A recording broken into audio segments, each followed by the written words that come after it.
오늘은 하나님의 나라 비유에 대해서 말씀드리려고 합니다. 우리가 이 마가복음 4장을 보면 그 10절에 비유를 설명하시다 있네요. 이 비유가 몇 가지 나오는데 우리가 이 앞에 있는 거 씨 뿌리는 비유 있잖아요. 뭐 돌짝밭에 뿌린다든지 뭐 이런 비유는 우리가 한번 살펴봤는데 그리고 뭐 그 등불 비유 이런 것도 우리 살펴봤습니다만 26절부터 나오는 그 자라나는 씨 비유 이건 우리 아직 한 번도 설교하지 못한 것 같습니다. 실제로 우리가 이런 비유를 보면 이게 별거 아닌 것 같아요. 주님이 이스라엘 백성들에게 말씀하실 때 진짜로 별거 아닌 것처럼 아주 쉽게 비유로 말씀하셨지만 왜 그가 비유로 말씀하셨는지에 대한 것도 있고 또 이 비유가 간단하면서도 깊이 있는 심오한 내용을 담고 있습니다. 그래서 저도 이제 이걸 보다가 뭔가 좀 굉장한 게 있는 것 같아가지고 설교 본문으로 정했는데 이제 우리가 과연 하나님의 나라가 어떤가 여기에 대해서 한번 살펴보려고 합니다. 제가 지지난주에도 말씀드렸지만 이제 코로나가 이제 끝이 나려고 하는 이제 코로나도 이번 학기 그러니까 또 1학기 정도에 끝이 날 것 같은데 잘 모르긴 하겠지만 그러면 우리가 이제 적극적으로 나서서 하나님의 복음을 전해야 되는데 이제 거기에 대한 비유가 여기 나와 있다고 생각해서 제가 이 본문을 선택했습니다. 먼저 보니까 26절에 또 이르시되 하나님의 나라는 사람이 씨를 땅에 뿌린과 같으니 하나님의 나라라고 하는 말은 마태복음에는 천국이라고 되어 있습니다. 그러니까 원문에는 하늘 왕국. 하늘은 하나님의 보좌가 있는 곳이에요. 그래서 하나님이 하늘에서 하늘나라를 다스린다고 생각한 것입니다. 왕국이니까 그 왕이 있어야 되잖아요.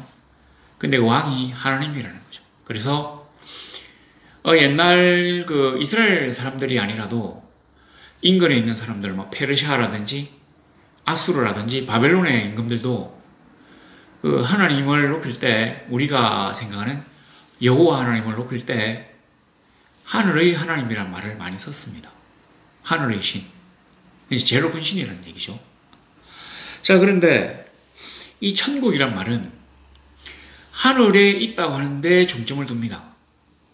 근데 사실은 그 하늘 왕국이 이제 이 땅에서도 시작되었기 때문에 하늘 왕국이라고 하면 안 되잖아요. 땅 왕국? 이 땅에서 하나님의 나라가 이루어지기 때문에 땅 왕국이라고 하든지 이렇게 해야 되니까 하나님의 통치가 이 땅에서 시작된다고 해서 하나님의 나라라고 표현했습니다. 마태는 똑같은 본문을 얘기하면서 이 인근 본문을 얘기하면서 천국이라고 얘기했어요. 그 천국 하늘 왕국을 다스리시며 하늘 위에만 가시는 그 하나님의 통치가 그래서 하늘 국민이 되어야만 맛볼 수 있는 하나님의 통치가 이제 이 땅에서도 죽지 않고서도 맛볼 수 있다. 이렇기 때문에 복음이라고 기쁜 소식이라고 이야기하는 것입니다. 뭐 하여튼 그건 그렇고 자 사람이 씨를 땅에 뿌린과 같답니다. 여기서 뭐가 나옵니까? 사람이 나오죠. 씨가 나오죠. 그 다음에 땅이 나옵니다.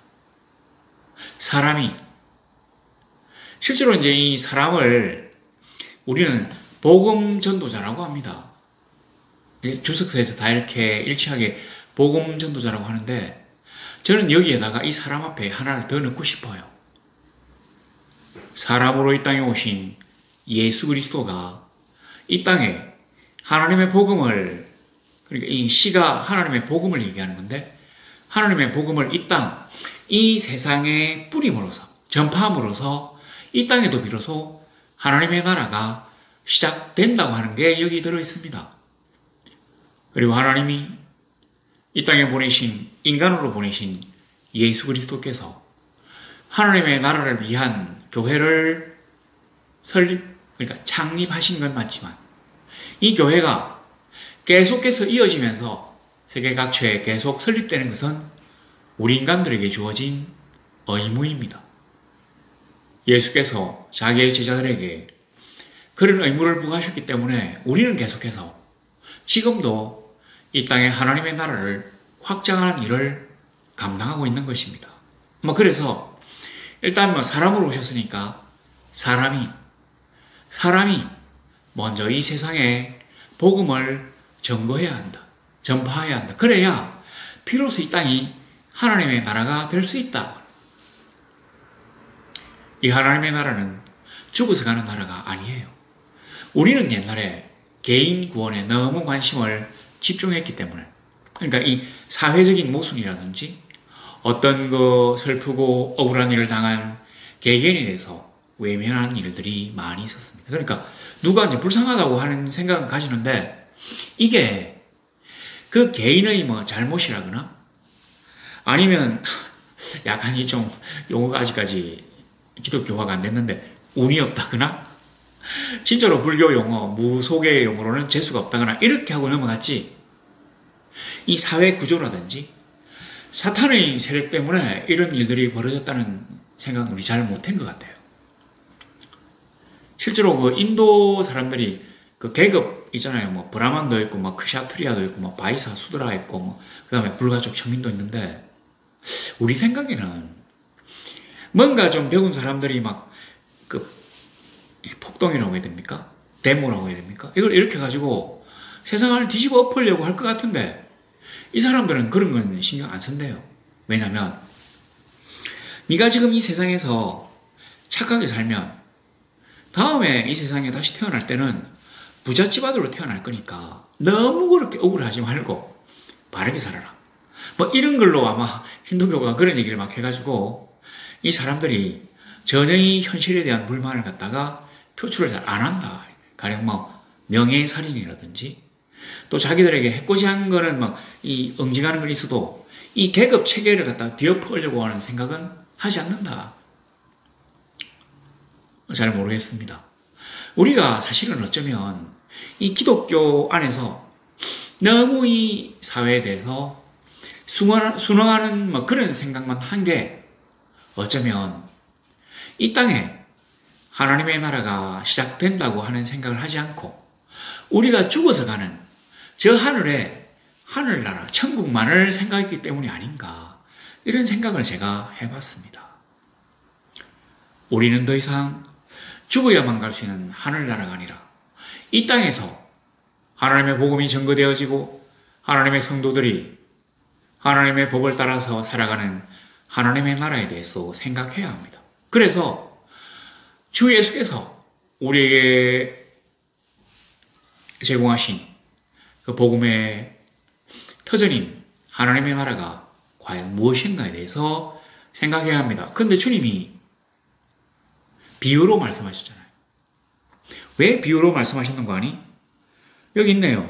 33절에 예수께서 이러한 많은 비유로 그들이 알아들을 수 있는 대로 말씀을 가르치시되 비유가 아니면 말씀하지 아니하시고 다만 혼자 계실 때 그 제자들에게 모든 것을 해석하시더라.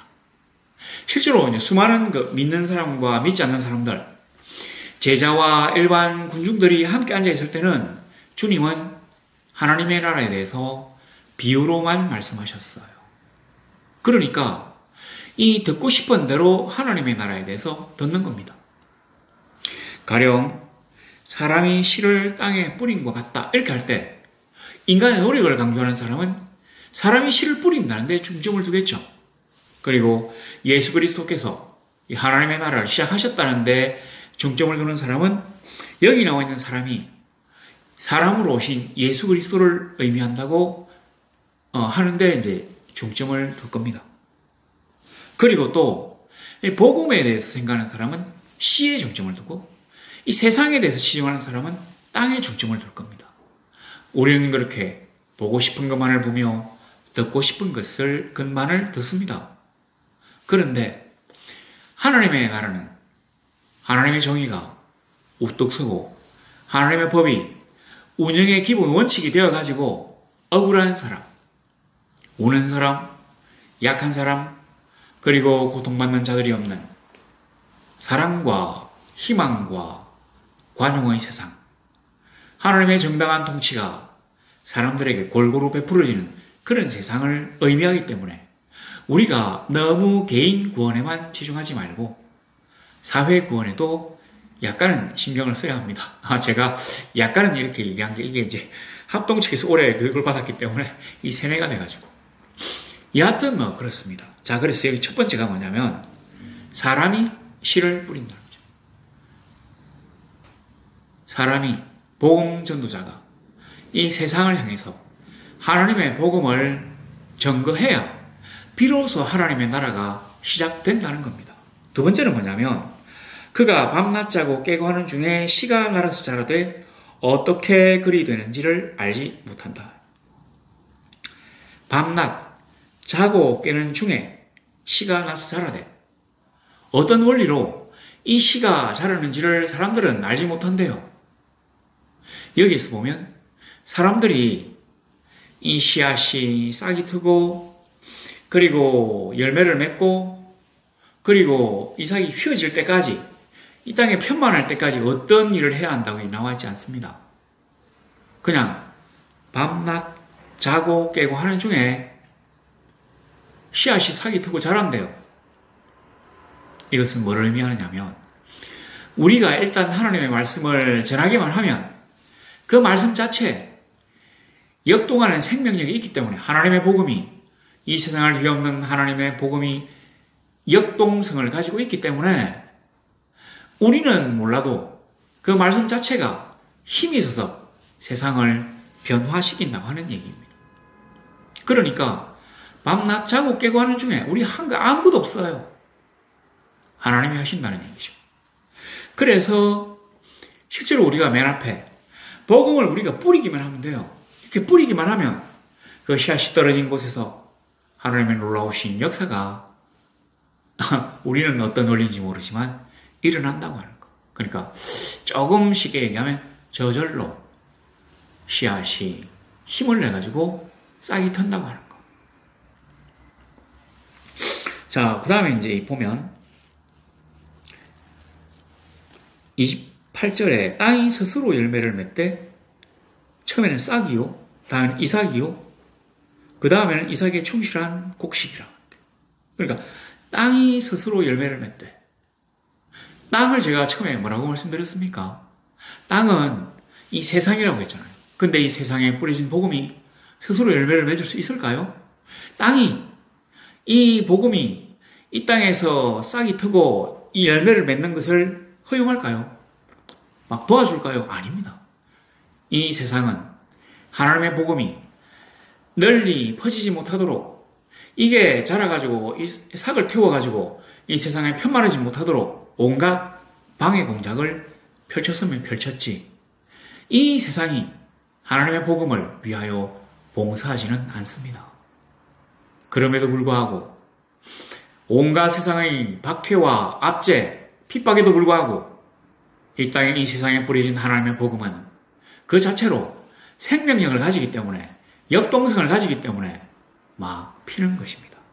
피는데 이게 이제 싹, 이삭, 곡식 이렇게 돼 있잖아요. 그러니까 싹이 딱 이렇게 땅에서 이렇게 쫙 올라와가지고 그 다음에 이삭을 딱 맺어요. 한 20개.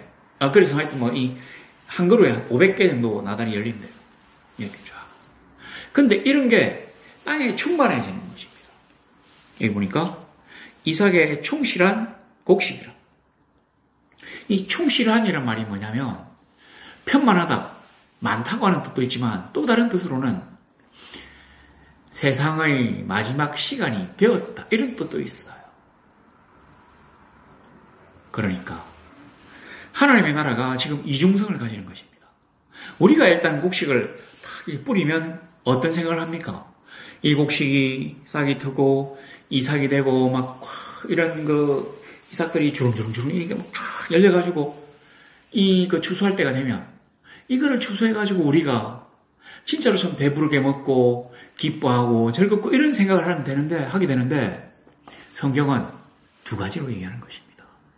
그렇게 할 수도 있지만 또 하나는 이 세상의 마지막 때가 되었다고 하는 얘기를 하고 싶어 합니다. 하나님의 나라는 모든 사람들이 다 들어갈 수가 없어요. 우리가 기독교 교회 안에 들어와도 모두 다 하나님의 나라에 들어갈 수가 없습니다. 우리는 세속의 나쁜 생각들을 많이 가지고 있기 때문이에요.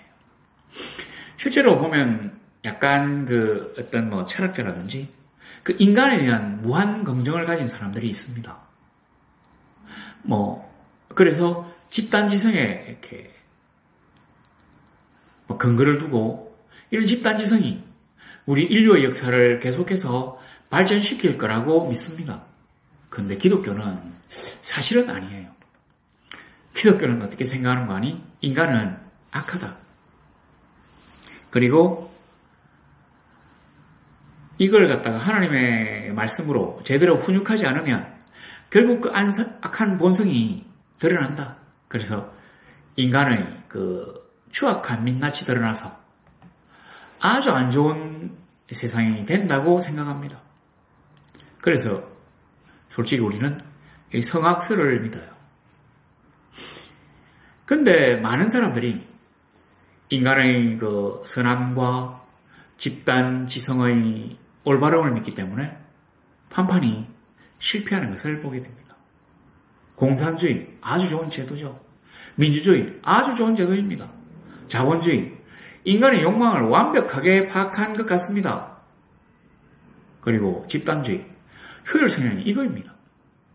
통치자를 위한 제도, 일반 통치받는 백성들을 위한 제도, 부자를 위한 제도, 가난한 이를 위한 제도들이 막 생깁니다. 이 사람의 이론대로 하면 끝이 다 좋게 되어 있어요. 그렇기 때문에 그런 제도들이 정치에 채택됩니다. 그러나 어떻습니까?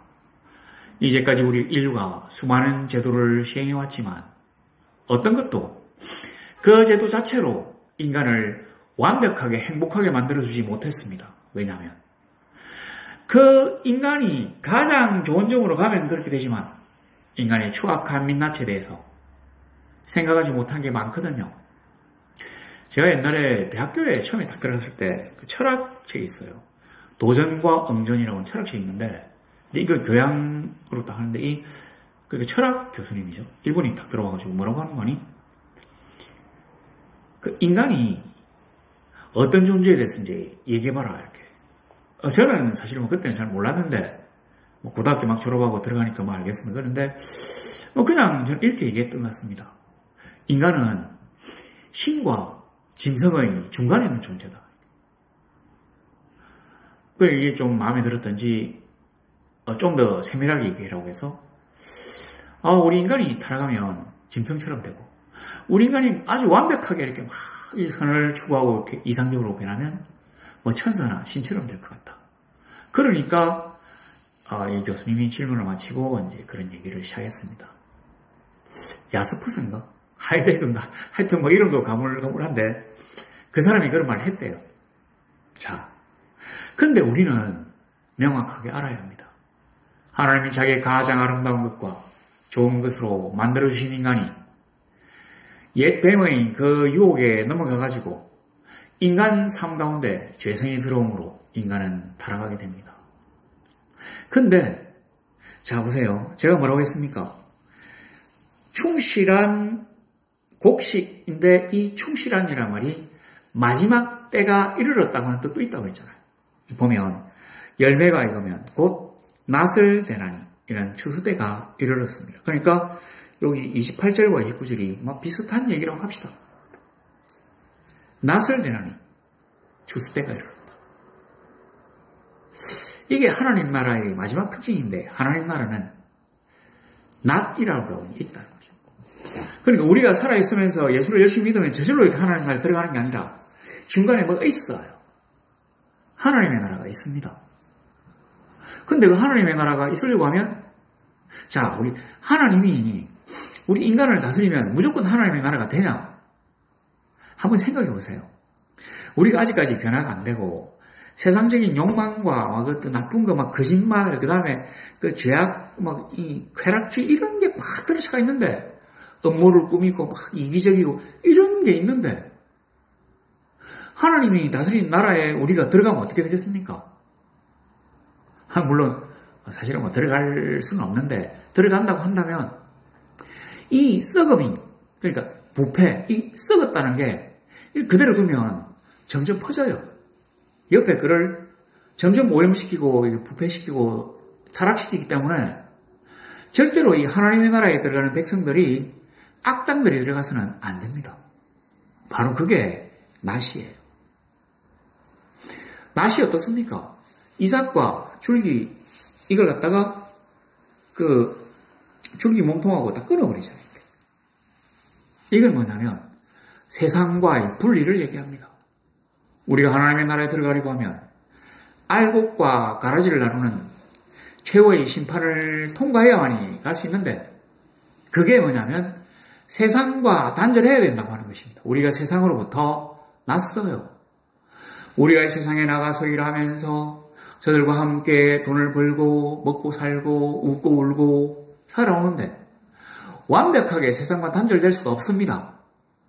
그런데 새롭게 시작되는 하나님의 나라에 들어가려고 하면 세상과 단절되는 최후의 심판이 있어야 된다고 하는 것입니다. 오직 하나님, 오직 하나님의 법도만 따르는 세상의 법칙과 세상이 주는 그러한 쾌락과 재물과 이런 모든 것들에 초연한 하나님의 본성을 가져야 되는 그런 게 있어야 하나님의 나라에 들어갈 수가 있는 것입니다. 그래서 사람들은 뭐라고 합니까? 새하늘과 새 땅이라고 하잖아요. 새하늘과 새 땅에는 새 사람이 들어가야지 헛 사람이 들어갈 수는 없습니다. 그러니까 이 하나님의 나라가 지금 이래요. 자, 그런데 제가 이제 또 생각을 합니다.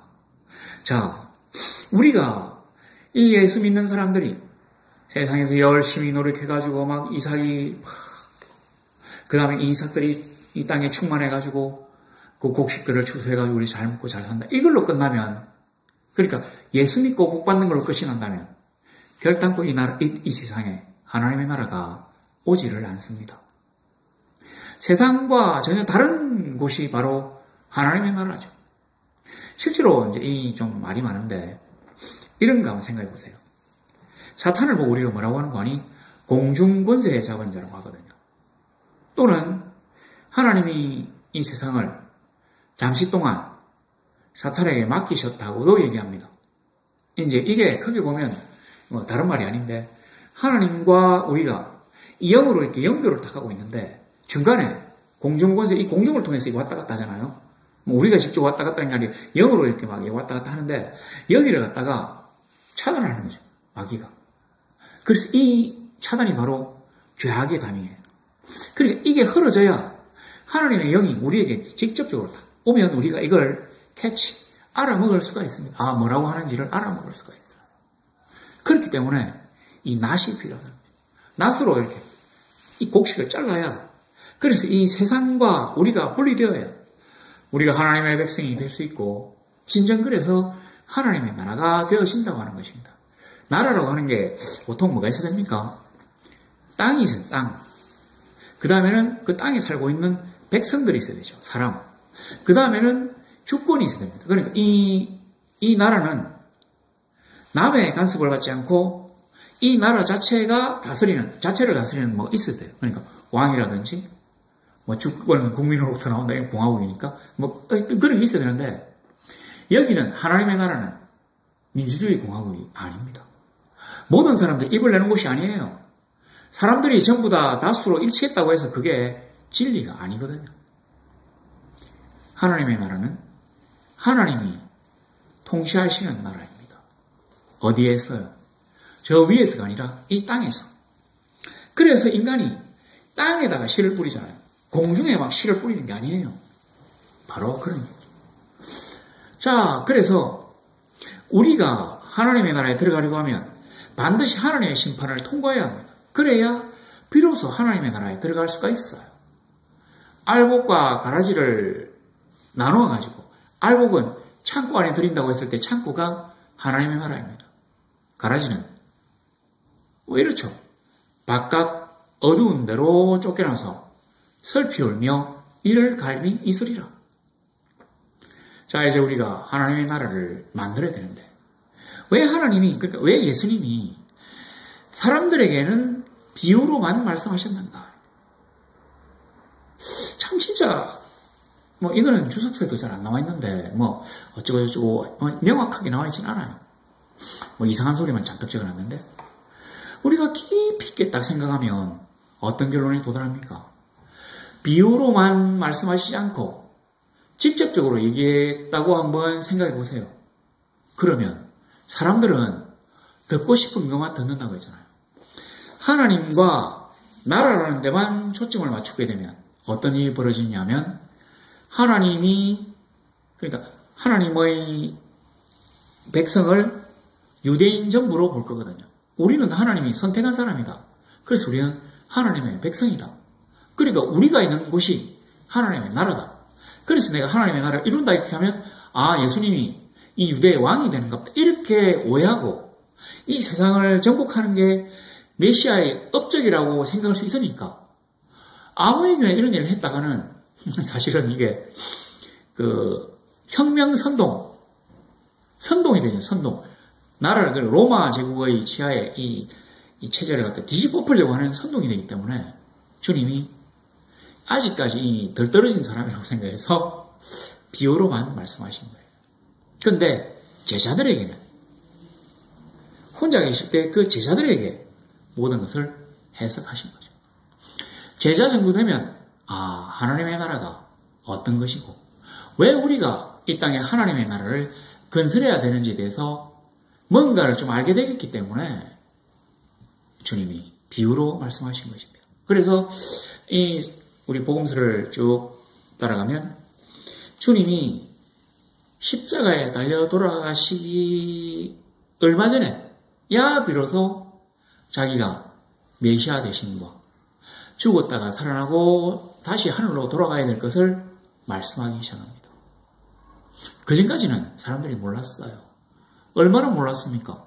예수님이 이제 십자가에 달려 돌아가시기 한 일주일 전까지도 예수님의 이모조차도 예수님에게 와가지고 예수님이 이제 예루살렘에 들어가면 왕이 될 것 같으니까 들어가면 자기 두 아들을 갖다가 예수님의 오른편 왼편에 앉혀달라고 했죠. 그러니까 우리로 치면 좌의정 우의정입니까?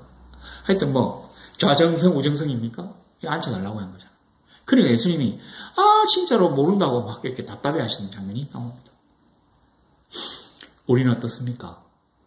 우리도 하나님의 나라를 이제까지는 죽어서야 가는 즉 하늘나라로 생각했습니다. 그래서 될 수 있으면 이 세상의 것에 초연하며 그냥 억울한 일이 있어도 천국에서는 내가 저 억울함을 풀 것이다 이렇게만 하고 넘어갔다면 이제 우리가 바로 우리가 딛고 있는 이 땅을 하나님의 정의와 공의와 그의 사랑과 법으로 다스려지는 이 나라라고 생각한다면 그 나라를 만들어야 된다고 생각한다면 그리고 그 나라에 들어갈 자격이 있는 사람이 되려고 한다면 그러니까 하나님의 성도가 되려고 한다면 이 세상의 잘못과 하나님의 공의가 가려워지는 데 대해서도 입을 열어 얘기할 수 있어야 합니다.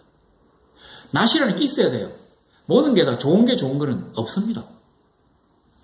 아무리 천년왕국이 좋고 아무리 하나님의 나라가 좋아도 악당들에게까지 그 나라가 좋지가 않아요. 악당들에게는 하나님의 추상 같은 심판이 있는 것입니다. 우리가 그걸 생각해야만이 교회가 오늘날 이 땅에 있는 존재의 의의를 다할 수 있습니다. 자, 이제 말씀을 맺어야 되겠는데요. 그래서 우리가 이 땅에 교회를 갖다가 키우는 것은 걱정할 필요가 없습니다. 왜냐하면 조금 이상한 얘기지만 이 땅에 복음이 가장 왕성하고 교회의 세력이 가장 크면 하나님 오실 때가 되었다는 거예요. 주님이 처음 오셔서는 이 땅에 복음의 씨앗을 막 뿌려요. 근데 이 땅에 복음이 쫙 꽃을 피고 이 땅에 편만 충실해지면 낫을 가지고 추수할 때가 된다면 주님이 재림하셔가지고 이 세상을 나누실 것입니다. 그래서 우리가 살아갈 때 아무 걱정 없이 하나님의 법대로 그냥 살면 돼요. 이렇게 하면 어떻게 하고 다 필요 없어요. 그냥 우리는 하나님의 법대로 살면 됩니다. 그래서 뭐 밤낮 주야로만 자고 깨고 하는 도중에 하나님의 복음이 우리가 옛날에 지냈는데 그 복음이 그냥 막 씨앗을 맺어가지고 이 씨앗이 이렇게 막 열매를 맺어가지고 놀라운 일들을 이뤄낼 것입니다. 오늘 우리 성도들이 이제 보면 오늘은 약간 쎄꼬리한데 날씨가 이제 점점 따뜻해지는 것 같습니다. 이제 머자나 완벽하게 이것도 벗고 이제 사람과 사람이 만나가지고 교제하며 복음을 전할 수 있는 시간이 올 터인데 그때를 위해서 우리가 기도하며 기다리고 그리고 그 때가 오면 아무 근심 걱정하지 말고 그냥 복음을 전하세요. 그러면 그 복음이 하나님의 놀라운 열매를 맺어가지고 이 땅에 궁극적인 하나님의 나라를 만드는 일들을 이뤄낼 것입니다. 저와 여러분이 함께 그런 일들에 적극적으로 동참하게 되기를 우리 주 예수 그리스도 이름으로 간절히 소망합니다.